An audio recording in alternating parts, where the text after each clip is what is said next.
কত করে বিক্রি হচ্ছে মিষ্টি এটা? 130 কত পিস? 20-30 এটা 30 আর এটা 20 এটা জোড়া 30 টাকা। কেজি কত তাহলে? কেজি 250। মানসম্মত হবে তো? ভালো হবে তো? দেখেন দেখেন মানসম্মত মিষ্টি। আর এই দেখেন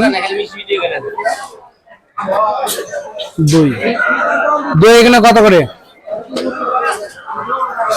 কত করে? 100-150। ওইটা কত? 200? হ্যাঁ ওটা দাম কত? কতটুকু এটা? 2 কেজি কুড়ি বাদে। দেখেন দই ভালো খাইছেন আপনারা?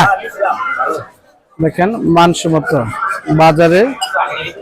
এটা হলো জোড়া 30 আর এটা হলো পিস 30 টাকা।